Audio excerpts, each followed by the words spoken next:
Hello friends, next to chapter number 8, 11th standard, we are starting our discussion, that is 8.3, an overview of self. In this particular portion, few important terminologies are there. Right now in this chapter, particular in this portion, 8.3, no complicated questions has been placed, but yet little bit importance is there. An overview of self. This is the title, that is 8.3, an overview of self. In this portion, two important terminology, that is said to be the cytoplasm and protoplasm, has been placed. This is just say biology battle of words. Many times I have tried to explain this word, but after the explanation, 15 to 20 days or whatever, after some time, students fails to remember. Step by step in this particular portion 8.3, I am trying to explain all the keywords and trying to include all of them. बेटा, जो मैंने इस channel का नाम biology battle of words रखा है, इसलिए ही रखा है क्योंकि कुछ टर्म्स ऐसे हैं कि हमेशा पूछते रहते हैं, जैसे साइटोप्लाज्म, प्रोटोप्लाज्म, ऐसे बहुत सारे टर्म्स आते जाएंगे।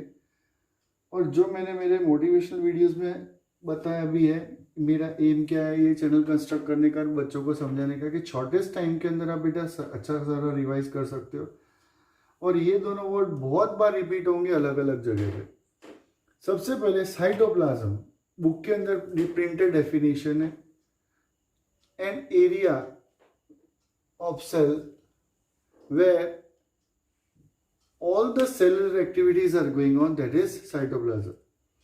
अगर मैं इसको डिफाइन करके या ड्रॉ करके समझाना चाहूँ तो मान लीजिए ये सेल है, सेल के अंदर ये न्यूक्लियस है, न्यूक्लियोलस। यहाँ पे अगर मैं डायग्राम ड्रॉ करूँ तो ER, हम डिटेल के अंदर सब स्ट्रक्चर पढ़ने वाले हैं। ER, यहाँ पे ये मिटोकॉन्ड्रिया, ओके। तो एक वर्ड साइटोप्लाज्म, मैं उसको डिफाइन करने के लिए बोलता हूँ कि liquid content of cell, it is cytoplasm. अब न्यूक्लियस के अंदर न्यूक्लियर प्लाज्म होगा, पेरीन्यूक्लियर स्पेस में भी लिक्विड प्रेजेंट होगा, मिटोकॉन्ड्रिया के अंदर मिटोकॉन्ड्रियल प्लाज्म होगा। तो सबके सब लिक्विड इकट्ठा कर दे तो उसको अपन बोलते हैं साइटोप्लाज्म। साइटो का मतलब होता है सेल के अंदर का प्लाज्म, लेकिन उसका जो नेचर है वो सेमी फ्लूइड, ओके, वो सेमी फ्लूइड कंटेंट टाइप का होता है, जिसको हम बोलते हैं साइटोप्लाज्म। दोबारा कॉन्सेंट्रेट करना, cyto cell, plasm liquid, cell के अंदर का liquid, the liquid which is present inside the cell, it is cytoplasm. Now what is protoplasm? Protoplasm क्या है? तो यहां पे बेटा मैं डेफिनेशन लिखूं तो cytoplasm plus all organelles together, it is known as protoplasm. अब यहां पे जब मैं ऑर्गेनेल्स की बातचीत कर रहा हूं, ऑर्गेनेल्स, तो बेटा एक चीज याद रखना, समझने का ट्राई कर। What is the location of organelles? Organelles कौन से हैं? तो यूकेरियोटिक सेल को ध्यान में रखने का और समझने का ट्राई कर। Eukaryotic cell, majority all organelles, nucleus, ER, mitochondria, chloroplast, Golgi apparatus, they are double layer membrane mounted structure, दो membrane है, double layer। Next, vacuole is single layer membrane mounted organelles, ribosomes and centriole are membraneless organelles present inside the eukaryotic cell। तो prokaryotic cell, इसके next topic अपन prokaryotic पढ़ने वाले। अब prokaryotic cell के अंदर क्या होगा? तो प्रोकैरियोटिक सेल के लिए मैं एक बोल सकता हूं कि cytoplasm present, protoplasm does not occur. Why I am saying this, ऐसा क्यों है? तो बेटा जो प्रोकैरियोटिक सेल का एग्जाम्पल अगर मैं यहाँ पे साइड में कोई बैक्टीरियल सेल ड्रॉ करूँ, बैक्टीरियल सेल, तो सबसे पहला बैक्टीरियल सेल में मेरे को 3 कंटिन्यूअस लेयर्स ड्रॉ करने पड़ेंगे। और बैक्टीरियल सेल का इनर मोस्ट लेयर है ना, उसको plasma membrane, plasma membrane, it is said to be the inner most layer. अब बच्चा, what is location of plasma membrane? Plasma membrane कहाँ पे है? तो it is outermost layer of animal cell, second number layer of plant cell. अगर इसी cell को मेरे को प्लांट सेल में कन्वर्ट करना हो तो मैं यहाँ पे सेकेंड नंबर एक लेयर वॉल कर दूंगा, तो बाहर का सेल वॉल हो जाएगा, अंदर का plasma membrane. Each and every organelle is that is double layer membrane mounted organelles except vacuole is single layer and ribosomes are membraneless organelle present inside the cell. अब बैक्टीरियल सेल, दैट इज ये bacterial cell, उसको मैं prokaryotic बोलूंगा, prokaryotic. और ये cell को मैं eukaryotic बोलूंगा, यूकैरियोटिक सेल। अब प्रोकैरियोटिक सेल और यूकैरियोटिक सेल दोनों के अंदर कंपैरिजन अगर हम करें तो प्रोकैरियोटिक सेल में बोलने लायक सिर्फ इंदर का प्लाज्मा मेम्ब्रेन ही है। ओके, यूं बोल सकते हो, मेरा मूवीज देखने का इतना कोई एक्सपीरियंस नहीं है, लेकिन फिर भी आप कंपेयर कर लेना। दीवार पिक्चर में एक डायलॉग है, बहुत फेमस डायलॉग। मैं पढ़ाते पढ़ाते कभी मूवीज, कभी भजन भी गाता हूँ, कभी स्टोरीज भी सुनाऊंगा, जोक भी सुनाऊंगा। वैसा यहाँ पे एक मूवी का डायलॉग है, बहुत फेमस डायलॉग है। अमिताभ बच्चन, शायद Rishi Kapoor, I don't know, still I am not having little bit poor regarding the movies. तो अमिताभ बच्चन बोलता है कि मेरे पास गाड़ी है, बंगला है, नौकर चाकर है, सोना चांदी है, बैंक बैलेंस है। बोलते तेरे पास क्या है? तो वो जवाब देता है, मेरे पास माँ है। वैसा डायलॉग यहाँ पे एक एप्लीकेबल है कि यूकैरियोटिक सेल प्रोकैरियोटिक सेल को बोलता है कि मेरे पास न्यूक्लियस है, ईआर है, मिटोकॉन्ड्रिया है, क्लोरोप्लास्ट है। बोल तेरे पास क्या है? तो वो क्या बोलता है, मेरे पास प्लाज्मा मेम्ब्रेन है। ओके, अब प्लाज्मा मेम्ब्रेन ये सारे काम जो सब मेम्ब्रेन बॉन्ड ऑर्गेनल से करेगा, वो सारे के सारे काम इनरमोस्ट प्लाज्मा मेम्ब्रेन से कर लेता है। That means all the functions in eukaryotic cell which is carried out perform for the livingness metabolic activity with the livingness by all the membrane bound organelles, all the functions of prokaryotic cell is performing by single plasma membrane. Yet prokaryotic cell is having one character by which it can defeat the eukaryotic cell. अब ये भी एक story है, समझ ले। ये eukaryotic cell prokaryotic cell को इतना चिढ़ाता है कि प्रोकैरियोटिक सेल एक बार बोर होके घंटा के ब्रह्मा जी के पास पहुंच जाता है कि ब्रह्मा जी सृष्टि के रचयिता, हाथ जोड़ के पहुंच जाता है कि हाड़ा इसको सब कुछ दिया, मेरे को कुछ नहीं दिया, तो मेरे को भी कोई ऐसा कैरेक्टर दे जिससे मैं इसको डिफीट कर सकूं या बोलूं सॉरी टीली लीली करके चिढ़ा सकूं। तो ब्रह्मा जी बोलते तथास्तु जा। प्रोकैरियोटिक सेल को जो पावर दिया वो था shortest duration of time largest progeny can be produced. मतलब इसका जो रिप्रोडक्शन रेट है वो इतना स्पीडीली होता है that by which it can defeat the eukaryotic cell. ऐसे कुछ कंसेप्ट्स हैं। Further an overview of cell के अंदर अगर अपन देखेंगे, a small portion is there, that is size of cell, shape of cell. When I am trying to explain the size of cell from here in neat point of view, various questions can be constructed and all said to be the key statements, or I am using the word key statement, 5-star words. The size of mycoplasma, WBC, RBC, egg of an ostrich, that is largest cell, can be visualized by naked eye only. Human nerve cells, lengthwise it is largest one, up to 1 meter, but still it's so much thinner that we could not able to see from naked eye. The figures you have to remember for MCQ or the short question point of view. Shape of cells. Regarding the shape, again many different shapes are there. The cells may be disc shaped, polygonal, columnar, cuboidal, thread like, and irregular. On the base of different shapes, all the diagrams are there on page number 127, and you have to refer the diagrams for your examinations. Next, 8.4 Prokaryotic cell. In this particular portion, we will discuss prokaryotic cell little bit in detail. What is prokaryota? सबसे पहला prokaryotic cell क्या है? तो उसका जो examples है वो रहेंगे bacteria, blue green algae. Blue green algae को सिनोनिम साइटोबैक्टीरिया भी बोला जाता है, साइनोबैक्टीरिया. अब बेटा जब अपन साइनोबैक्टीरिया ब्लू ग्रीन एल्गी बोलते हैं, इसके अंदर बहुत सारा कंफ्यूजन होता है. तो एक वर्ड आपको याद रखने का है यहाँ पे कि cyanobacteria blue green algae are said to be the specialised such structure in which chlorophyll is present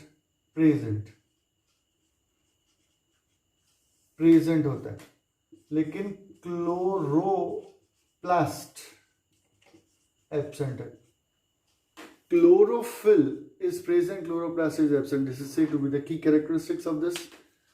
Chlorophyll is a pigment. Photosynthesis वाले चैप्टर के अंदर हम डिटेल में पढ़ने वाले, उसका स्ट्रक्चर क्या है, कॉन्जुगेटेड प्रोटीन है, बायोकेमिस्ट्री में भी देखेंगे. और क्लोरोप्लास्ट एक double layer membrane bounded organelle है. तो बैक्टीरिया के अंदर कोई भी मेम्ब्रेन बाउंडेड ऑर्गेनेल्स नहीं होता, वो थंब रूल फॉलो करते हुए chlorophyll is present, chloroplast is absent, ये याद रखने का. और ब्लू ग्रीन एल्गा को साइनोबैक्टीरिया बोला जाता है. It is key statements. Other examples mycoplasma, NPPLO are other examples. Okay, अभी बच्चा नेक्स्ट जो कंसेप्ट है वो आता है, यहाँ पे बैक्टीरिया के शेप्स की बात कर रहे हैं. Bacteria possess basically four following shapes: bacillus, Coccus, Vibrio, Spiral.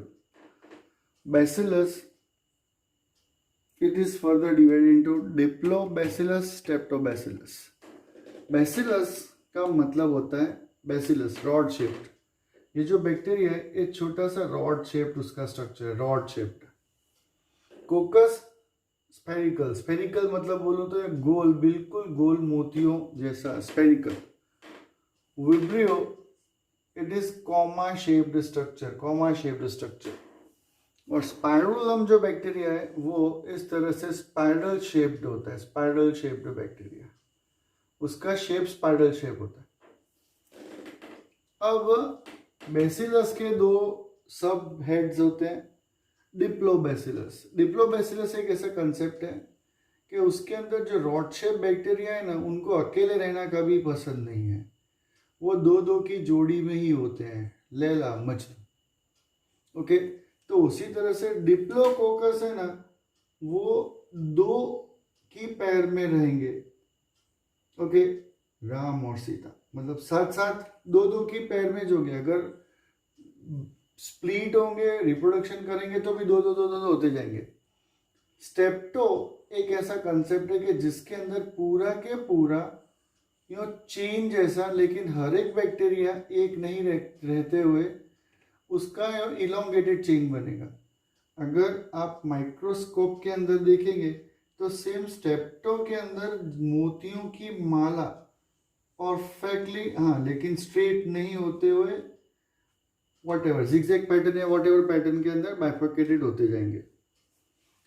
Okay, तो ये थोड़ा बहुत बातचीत है रिगार्डिंग द शेप्स. अभी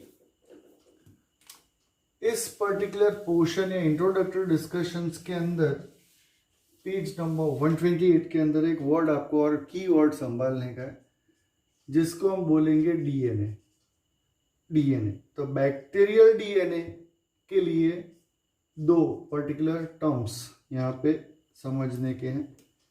एक को बोलते हैं प्लाज्मिड और एक को बोलते हैं अदर जीनोमिक डीएनए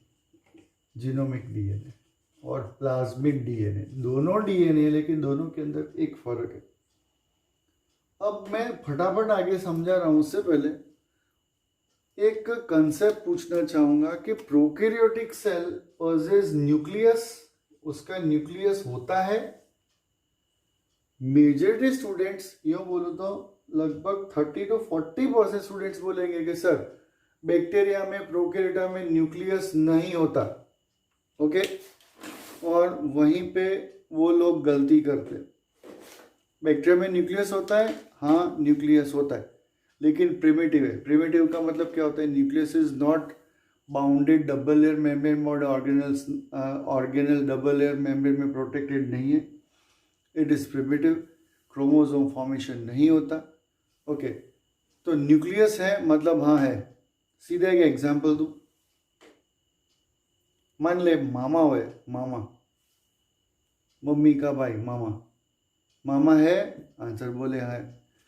लेकिन मामा लूला हो, लंगड़ा हो, काना हो, बहरा हो, बोबड़ा बोल नहीं सकता हो, तो भी मामा तो है ना? हाँ है, तो मामा ही होता है। मतलब न्यूक्लियस है, तो answer come yes, it has nucleus. Damn sure, छाती ठोक के जवाब दे देने का। ओके, अभी डीएनए, प्लाज्मिक डीएनए और जीनोमिक डीएनए, दोनों में फर्क क्या है बेटा? What is the difference between plasmic DNA and genomic DNA? तो with the hand sketch diagram I am trying to explain कि अगर मैं बैक्टीरिया ड्रॉ करूँ फटाफट, बैक्टीरिया हकीकत में मेरे को 3 लेयर ड्रॉ करने पड़े। नेक्स्ट मैं समझा रहा हूँ।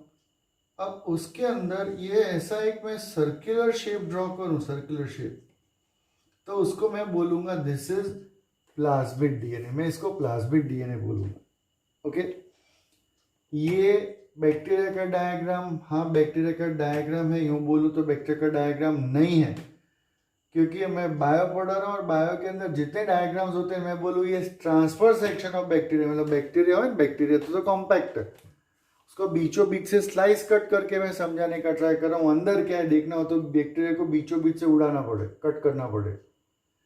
ओके, तो प्लाज्मिक डीएनए ऐसा डीएनए है कि वो अंदर साइटोप्लाज्म में फ्रीली मूव कर रहा है, घूम रहा फिर रहा है, दैट इज प्लाज्मिक डीएनए। इस प्लाज्मिक डीएनए का जरूर 12th स्टैंडर्ड में पढ़ने वाला है, और ये प्लाज्मिक डीएनए बहुत बड़ा होता है। शो करने के लिए मैंने खाली छोटा सा सर्कल बना दिया। अब ये सर्कल कितना बड़ा हो सकता है उसकी जस्ट इमेजिन ही कर सकते हो। मान ले कंपैरिजन करो तो मैं पर्टिकुलरली हूँ मेहसाना नॉर्थ जोन में। मान ले मेहसाना नॉर्थ जोन से रेलवे ट्रैक के अंदर मैं ट्रेन में बैठूँ, रेलवे ट्रैक पे मैं बैठूँ मेहसाना नॉर्थ गुजरात से, वहाँ से मैं अजमेर होता हुआ दिल्ली जाऊँ, दिल्ली से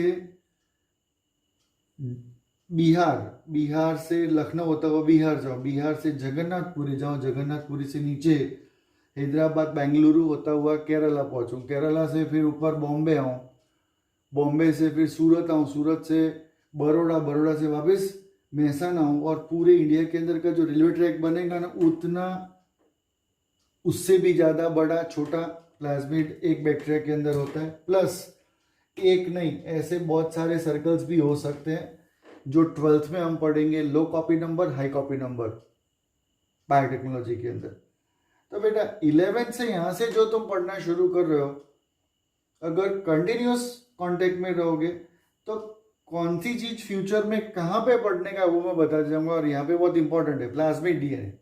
अब जीनोमिक डीएनए क्या है? वो इसके जैसा ही है, सेम टू सेम, लेकिन फर्क क्या पड़ता है? दोनों डायग्राम में ड्रॉ कर रहा हूँ बेटा, ध्यान से देखे तो उसका कोई भी एक एंड मैं प्लाज्मा मेम्ब्रेन से अटैच देख रहा हूँ, मतलब प्लाज्मिक डीएनए फ्रीली कहीं पे भी घूम फिर सकेगा। जीनोमिक डीएनए का कोई ना कोई एक एज, एक एंड से वो आउटर मोस्ट प्लाज्मा मेम्ब्रेन से अटैच पोजीशन में चिपका हुआ होता है। Okay, a part of that, this bacteria possess a disputable organelle that is said to be the mesosome। अब वापस हर बार मैं क्लियर नहीं करूंगा कि जब भी मैं बैक्टीरिया का डायग्राम ड्रॉ कर रहा हूं तो मेरे को यहाँ पे 2 और लाइन एनवेलप्स ड्रॉ करने पड़े, और ये शेप, इसको मैं मीजोजोम बोल रहा हूँ, mesosome. Mesosome. And mesosome is just said to be the disputable organelle present inside the bacterial cell. अब mesosome disputable organelle है, वो क्या? ओके, अब mesosome dispute एक कंसेप्ट में बोलना चाहूंगा कि डिस्प्यूट हम किसको बोलते हैं? डिस्प्यूट मतलब झगड़ा, लेकिन ये ऐसा झगड़ा है कि जिसका सॉल्यूशन नहीं आ सकता। और लड़ने वाले बोले तो दोनों सही है, लड़ने वाले दोनों सही है। एक एग्जांपल दूं, मैं कोई भी कम्युनिटी का नाम नहीं दे रहा हूं। ओके, मान ले ए भैया और बी भैया धनाधन लड़ रहे, इतना घमासान लड़ाई कर रहे। बोले ए मैं तेन चपेड़ मारूंगा, धनाधन शुरू हो गए फटाफट। अब मैं गया, मैं पूछा भाई लड़ क्यों रहे हो, बोलो तो सही। तो ए बंदा बी बंदा मेरे को बोलता है कि सिडाना जी वो टेबल दिख रहा है, मेरे को दिख रहा है, उसके ऊपर पानी का ग्लास या बीकर दिख रहा है। मैं यूँ बोलूँ कि हाँ भैया यहाँ पे मेरे को एक पानी का ग्लास या बीकर जैसा कुछ दिख रहा है, बराबर कांच का है। ओके, ए भैया मेरे को यूँ बोल रहा है कि देखो सिडाना जी, ये मैं बोल रहा हूँ आधा भरा हुआ है, बी भैया बोले आधा खाली है। अब दोनों लड़ रहे हैं धनाधन। फिर मैं बोलूँ लड़ते रहो बेटा, तुम लोग इसी लायक हो। मतलब डिस्प्यूट वर्ड जो बोला क्लियर है। उसी तरह से यहाँ पे एक क्वेश्चन आता है कि mesosomes are said to be the disputable organelles of bacteria. Disputable मतलब व्हाई इट इज ऑर्गेनल। यूं बोलूं तो यहाँ का जो साइटोप्लाज्म है, बैक्टीरिया ने कुछ सिंथेसाइज किया, ओके, सिंथेसाइज किया और वो उसको आइसोलेट करना चाहता है आउटर मोस्ट जगह से। तो बेटा वो इस जगह पे स्टोर करके रख सकता है, तो दैट इज मेसोसोम। ओके, अब दूसरा, क्यों ये ऑर्गेनेल नहीं है? Because of mesosomes are said to be the infolding of plasma membrane. अब मैंने ये शेप ड्रॉ किया, मतलब दिमाग में ऐसा ही शेप रखने की जरूरत नहीं है। इसके फोल्डिंग्स कुछ इससे ज्यादा पैटर्न से ब्रांचिंग सब ब्रांचिंग के साथ वाले भी हो सकते हैं। तो ये भी मेसोसोम है और ये भी मेसोसोम ही है। ओके, जब हम यूकेरियोटिक सेल ड्रॉ करते हैं, यूकेरियोटिक सेल हाईली डेवलप्ड, तो यहाँ पे जब मैं न्यूक्लियस ड्रॉ करूंगा, न्यूक्लियोलस, तो वो फ्रीली कहीं ना कहीं मूव कर सकता है। यहाँ पे ऐसा नहीं है। It is infolding of plasma membrane. That's why it is said to be the infoldings of plasma membrane. Hence, mesosomes are said to be the disputable organelle present inside the cell. ऐसा एक concept है। Next coming videos के अंदर मैं आप लोगों को cell envelopes, इस modification, ribosomes and inclusion bodies के बारे में स्टेप बाय स्टेप समझाता जाऊंगा। Okay, next 8.4.1 cell envelopes and its modifications. When I am trying to explain or trying to show with the help of vectorial diagram, बेटा अगर मैं vectorial diagram के साथ ड्रॉ करके समझाने का ट्राई करूं तो ये पर्टिकुलर पोर्शन के अंदर मैं ट्राई कर रहा हूं समझाने के लिए ये। अब बेटा जब भी मैं बोल रहा हूं, आपको हर बार बोलता हूं ट्राई कर रहा हूं, मेरा एम ये वीडियोस बनाने का एक ही है कि जो एनसीईआरटी का टेक्स्ट है, एनसीईआरटी का टेक्स्ट, वो एनसीईआरटी का टेक्स्ट आपको इतना परफेक्टली लर्न करने का है। तो अगर टेक्स्ट बुक पढ़ोगे 11th का 12th का, तो लगभग बेटा नीट के पेपर के अंदर आपके 80 to 85% क्वेश्चंस निकल जाएंगे। लेकिन हाँ, वो चीज़ आपको फंडामेंटल अंडरस्टैंड करने का है, रट्टा मारने का नहीं है। रट्टा मारेंगे प्रॉब्लम होगा कन्फर्म। और बायो बैटल ऑफ वर्ड्स क्यों बोल रहा हूँ? क्योंकि बायो के अंदर कोई भी वर्ड समझना है तो आप डायग्राम के साथ स्केच करके कंपेयर करके दिमाग में याद रख सकते हो। ओके, अभी अगर मैं बैक्टीरिया का डायग्राम ड्रॉ करूँ तो बैक्टीरिया में सबसे पहले मेरे को 3 आउटर मोस्ट लेयर ड्रॉ करने पड़े। आउटर मोस्ट लेयर कुछ बैक्टीरिया में ग्लाइकोकैलिक्स कंटेंट से बना होता है, कुछ बैक्टीरिया के अंदर उसको कैप्सूल बोलते हैं या फिर उसको स्लीमी लेयर भी बोला जाता है, outermost envelope. Second number layer हम बोलते हैं cell wall, which is responsible for maintenance of shape. Cell wall shape maintain करता है। अब ये सेल वॉल है ना, सेल वॉल वो सेल वॉल ही रहता है। सेल वॉल प्लांट्स में भी होता है, सेल वॉल फंगस में भी होता है, सेल वॉल ब्रायोफाइट, एडोफाइट, जिम्नोस्पर्म, एंजियोस्पर्म, हर एक के अंदर सेल वॉल ही है। लेकिन वो सेल वॉल का स्ट्रक्चर, फंक्शन, मटेरियल अलग अलग होता है। तो सेल वॉल बैक्टीरिया, वायरस और ऑल प्लांट्स का कॉमन कैरेक्टरिस्टिक्स बोल सकते हैं, that is cell wall present होता है। वो शेप मेंटेन करने का काम करता है।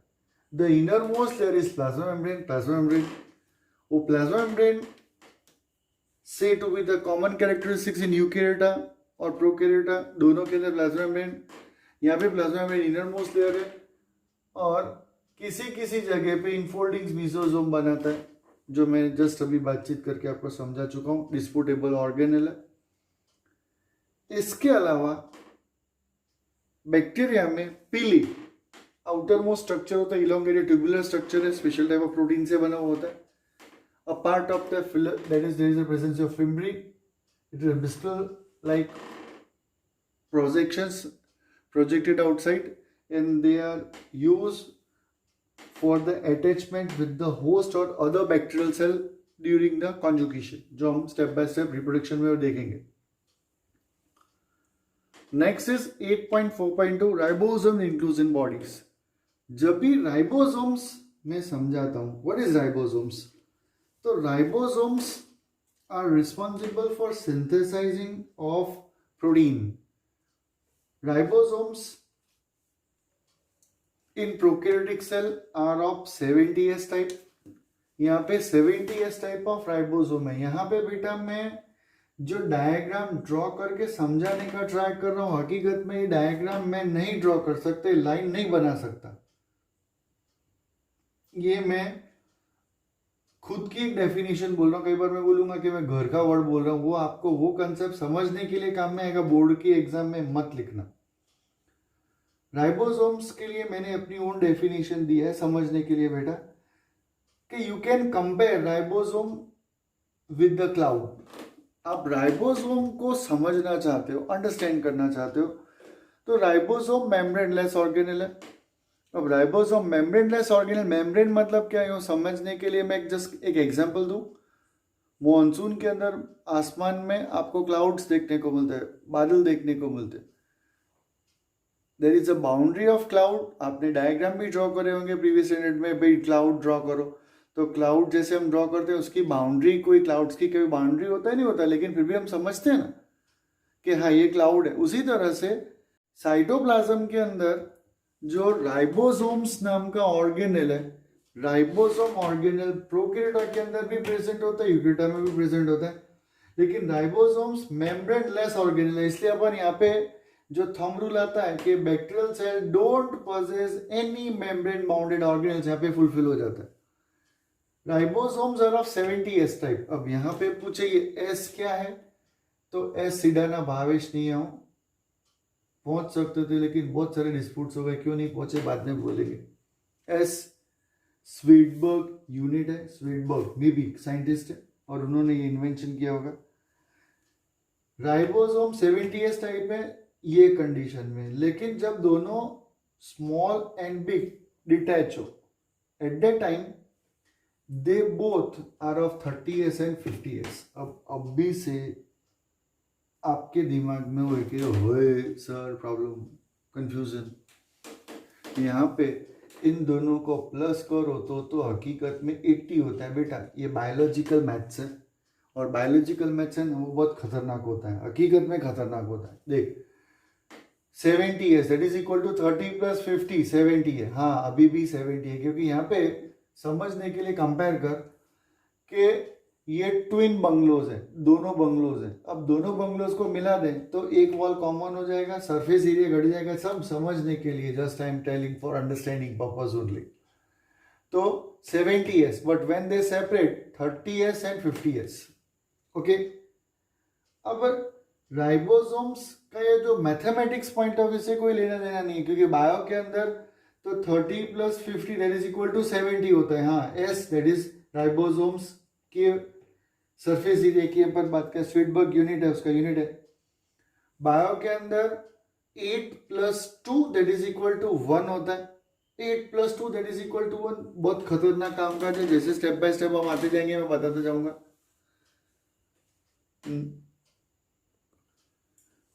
अब यहाँ पे एक वर्ड मोस्ट इंपॉर्टेंट है जो जिसकी जरूरत 12th में पढ़ने वाला है, दैट इज पोलीजोम और polyribosome. What is the meaning of polysome and polyribosome? बेटा वो समझाने के लिए मैं एक एग्जांपल दूं समझने के लिए, कि मान ले ये मैं रब कर दे रहा हूं पूरा कंसेप्ट समझाने के लिए, ओके। और यहां पे मैं एक स्केच कर रहा हूं। अब मैं ये स्केच किया, ये मैंने स्केच किया, पूरा सारा स्केच कर दिया। अब मैं बोल रहा हूं this is bacterial cell. Bacterial cell में एक आएगा प्लाज्मिड, मतलब circular DNA that is plasmid, circular DNA plasmid, okay. DNA is responsible for synthesizing of mRNA, rRNA और tRNA, ओके। इसमें rRNA है, rRNA वो राइबोसोम के अंदर होता है, राइबोसोम के अंदर वाला rRNA। Messenger RNA DNA produce करता है, एक चेन आता है, mRNA का चेन होता है, mRNA चेन। tRNA एक स्पेशल लूप्स बनाता है, लूप्स, स्पेशल लूप्स। और tRNA का मेन फंक्शन होता है according to the message components को लेके आने का, और राइबोसोम्स के अंदर उस कंपोनेंट्स मतलब प्रोटीन सिंथेसाइज होता है। अभी प्रॉपर वे से समझने के लिए एक एग्जांपल दूं कि डीएनए मैसेंजर आरएनए बनाता है। डीएनए भावेश सिडाना, मेरा नाम है भावेश सिडाना, डॉक्टर भावेश सिडाना। मेरे को चाय पीने की है। मैं mRNA, मेरा बेटा युग को बुलाता है, युग भैया इधर आ, युग mRNA। तो युग मैसेंजर आरएनए चाय बनाने की है, उसके according to tRNA transfer RNA मेरी बेटी मन्या का नाम। अकॉर्डिंग टू इंस्ट्रक्शंस मन्या क्या करती है, तो प्रोडक्ट्स जो है वो बना के शुरू कर देते हैं। मतलब मान ले मैंने बोला हो कि चाय बनाने की है, तो चाय बनाने के लिए सारे के सारे इंग्रेडिएंट्स हैं ना, वो प्लेटफॉर्म पे आ जाएंगे, ओके। और प्लेटफॉर्म मतलब किचन मतलब राइबोसोम्स की अरेंजमेंट हो जाएगा, और सामने नीचे की तरफ mRNA आ जाएगा। राइबोसोमल आरआरएनए का क्या काम है? आरआरएनए का काम, आरआरएनए इसके बीच के अंदर से चेन निकलेगा और प्रोडक्ट यहाँ से बॉन्ड बना के प्रोडक्ट बना के इधर से बाहर निकाल देगा, बराबर। अब मेरे को यहाँ पे एक वर्ड समझाने का है कि what is polysome and polyribosomes. मतलब मान ले डीएनए अगर कॉम्प्लिकेटेड मैसेज भेज दे, if the DNA sends little bit complicated message, वो कॉम्प्लिकेटेड मैसेज ऐसा है कि चाय बनाओ, डोसा बनाओ, ढोकला बनाओ, इडली बनाओ, सांभर बनाओ, दही बड़ा बनाओ, सब कॉम्प्लिकेटेड दे दिया। तो अकॉर्डिंग टू दैट ये tRNA एंड mRNA फिर कंफ्यूजन हो जाएगा। तो क्या करेगा, ये mRNA के साथ एक कंसेप्ट समझना, व्हाट इज पोलीसोम और polyribosome. For the conversion of the protein if with the mRNA more than one ribosomes attached for the conversion of into protein is considered to be the उसको it is considered to be the polysome, और poly मतलब many ribosome situation attached with mRNA, that is considered as a polysome or polyribosome situation. Inclusion bodies, अब bacteria बेचारा primitive है, bacteria के अंदर कुछ भी मटेरियल हो, if any material bacteria want to store, इस अभी तक जो बोला उसके अलावा बैक्टीरिया के अंदर जो चीजें पड़ी रहे उसको अपन इंक्लूजन बॉडीज नाम से पहचानेंगे या आइडेंटिफाई करेंगे, मैं बोलूँगा समझने के लिए। अब उसके अंदर मेन कंपोनेंट्स कौन से होंगे, तो that is said to be the reserve materials present inside the cytoplasm of bacteria, and among them all the materials which are present in bacteria, that will be present in the form of granules format, granules दाने format के अंदर present होगा. Among various granules, phosphate granules, cyanophysin granules and glycogen granules are present. Granules, all are granules. phosphate से बने हुए granules, cyanophysin बने हुए granules और glycogen के granules. अब इसके अलावा next एक, in some bacteria there is a presence of gas vacuoles, but these gas vacuoles are present only in green purple bacteria and green photosynthetic bacteria, in which various gas vacuoles, that means aeration vacuoles, may present. So I can say this is the declare of the prokaryotic cell much in detail. I know this is approximately 36 minutes video, but still I have tried to explain the prokaryotic cell. I have to summarize prokaryotic cell. और ये पूरे के पूरे video के अंदर बेटा एक जगह पे मैंने बोला भी था कि मैं नेक्स्ट वीडियो बनाऊंगा, मैंने खुद ने बोला था, लेकिन अब आधा अधूरा छोड़ने की इच्छा नहीं होती. हकीकत में आधा छोड़ने की इच्छा नहीं होती. और एक बार अगर प्रोकैरियोटिक चालू किया तो जस्ट मैं 2 ड्यूअल हो गया था बीच में, समझाते बनाते वीडियो बनाते. यहाँ पे एक ही वीडियो के अंदर जो प्रोकैरियोटिक स्ट्रक्चर है, प्रोकैरियोटिक सेल है, उसको डिटेल के अंदर मैंने टेक्स्ट बुक के अंदर जो प्रिंटेड है उसको इजीएस्ट वे पे समझाने का ट्राई किया. आप 2 से 3 पेज का जो लिटरेचर है उसको 35 मिनट्स के स्लॉट के अंदर समझ लेना. बोर्ड के ऊपर जो चीज़ें मैंने लिखा है उसको पॉज करके नोट डाउन कर देना. They all are 5 star and keywords are there. Okay, thank you. Remain in touch with me.